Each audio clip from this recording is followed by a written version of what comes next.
दोस्तों, स्वागत है आपका हमारे YouTube चैनल हम ज्ञानी बुद्धा पर। दोस्तों, बुद्ध की जीवन कथाएं और उनके उपदेश हमेशा से ही लोगों को नैतिक और आध्यात्मिक शिक्षा देने का सबसे महत्वपूर्ण साधन रही हैं। उनके जीवन से प्रेरित कई कहानियां समाज में नैतिकता, करुणा, शांति और सहनशीलता का संदेश देती है।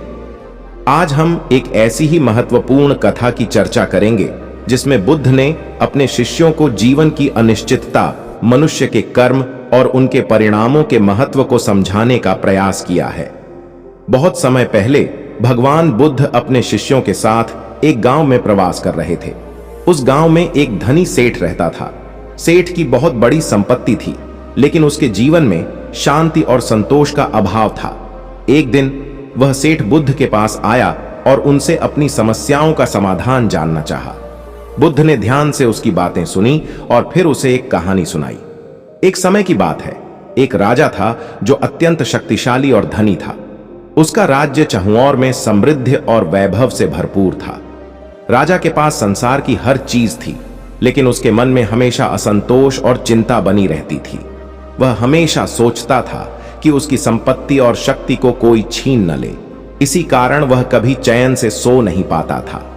एक दिन राजा ने अपने मंत्रियों से कहा, मैं बहुत चिंतित हूं, मुझे रातों में नींद नहीं आती।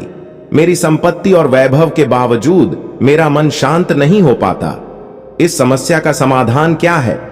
मंत्रियों ने उसे अनेक प्रकार के उपाय बताए, लेकिन कोई भी उपाय राजा को शांति नहीं दिला सका। फिर राजा ने एक बुद्धिमान साधु को अपने महल में बुलवाया। साधु ने राजा से कहा, महाराज, आपकी समस्या का समाधान केवल एक ही है। आपको एक ऐसा व्यक्ति खोजना होगा जो इस संसार में पूरी तरह से संतुष्ट हो और उसके पास कुछ भी ना हो। ऐसे व्यक्ति का वस्त्र लाकर आप पहन लें, तब आपको शांति। राजा ने साधु की बात मानी और एक खोज दल तैयार किया। उन्होंने राज्य के सभी कोनों में संतुष्ट व्यक्ति की खोज शुरू की। राजा ने अनेक धनी, विद्वान और सम्मानित लोगों से मुलाकात की, लेकिन कोई भी पूरी तरह से संतुष्ट नहीं था। हर कोई कुछ न कुछ पाने की लालसा में था। किसी को धन चाहिए था तो किसी को मान सम्मान। राजा के खोज दल को सफलता नहीं मिल रही थी। वे जहां भी जाते उन्हें निराशा ही हाथ लगती।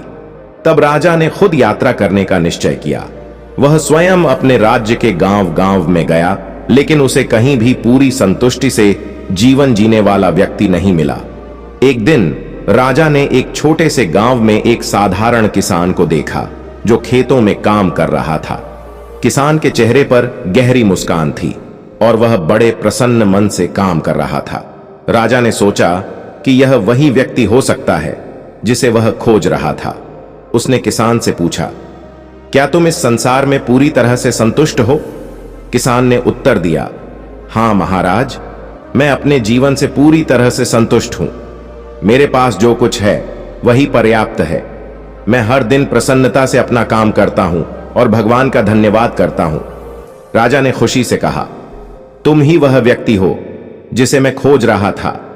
मुझे अपना वस्त्र दो ताकि मैं उसे पहनकर शांति प्राप्त कर सकूं। यह सुनकर किसान ने हंसते हुए कहा, महाराज, मेरे पास वस्त्र ही नहीं है। मैं साधारण धोती पहनता हूं और यही मेरे लिए पर्याप्त है। राजा यह सुनकर हैरान रह गया। उसने सोचा कि एक व्यक्ति जिसके पास वस्त्र तक नहीं है, वह कैसे इतनी संतुष्टि से जीवन जी सकता है। उसे समझ में आ गया कि संतोष और शांति बाहरी वस्त्रों या संपत्ति में नहीं, बल्कि मन की स्थिति में होती है। राजा ने किसान से विदा ली और अपने महल लौट आया। उसने महसूस किया कि उसे अपनी बाहरी संपत्ति और वैभव को छोड़कर अपने भीतर की शांति को ढूंढने की आवश्यकता है। इसके बाद राजा ने अपनी संपत्ति और शक्ति का सही उपयोग करना शुरू किया और अपने प्रजाजनों की भलाई के लिए काम करने लगा। कथा समाप्त करने के बाद बुद्ध ने उस सेठ से कहा, यह कहानी बताती है कि शांति और संतोष किसी बाहरी वस्त्र या संपत्ति में नहीं, बल्कि हमारे भीतर की सोच और दृष्टिकोण में निहित है। जब तक हम बाहरी चीजों पर निर्भर रहेंगे, तब तक हमें सच्ची शांति नहीं मिलेगी। लेकिन जब हम अपने भीतर की शक्ति और करुणा को पहचानेंगे, तभी हमें सच्चा संतोष मिलेगा।